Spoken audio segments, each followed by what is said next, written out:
પ્રધાનમંત્રી નરેન્દ્ર મોદી આજે 17મા રોજગાર મેળા અંતર્ગત 51,000 ઉમેદવારોને સરકારી નોકરી માટે નિયુક્તિપત્ર અર્પણ કરશે। વિડિયો કોન્ફરન્સના માધ્યમથી યોજાનાર કાર્યક્રમમાં પીએમ મોદી ઉમેદવારો સાથે સંવાદ પણ કરશે। દેશના અલગ અલગ શહેરમાં રોજગાર મેળો યોજાશે, જે અંતર્ગત કેન્દ્ર સરકારના પોસ્ટ વિભાગ સહિત વિવિધ વિભાગમાં નોકરી મેળવનાર ઉમેદવારોને વિવિધ મંત્રીઓના હસ્તે નિયુક્તિપત્ર આપવામાં આવશે। વડોદરામાં કેન્દ્રીય મંત્રી જ્યોતિરાદિત્ય સિંધિયા ઉપસ્થિત રહેશે।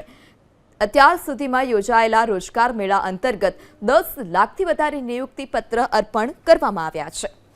દેશના અલગ અલગ શહેરમાં રોજગાર મેળો યોજાશે, જે અંતર્ગત કેન્દ્ર સરકારના પોસ્ટ વિભાગ સહિત વિવિધ વિભાગમાં નોકરી મેળવનાર ઉમેદવારોને વિવિધ મંત્રીઓના હસ્તે નિયુક્તિપત્ર આપવામાં આવશે।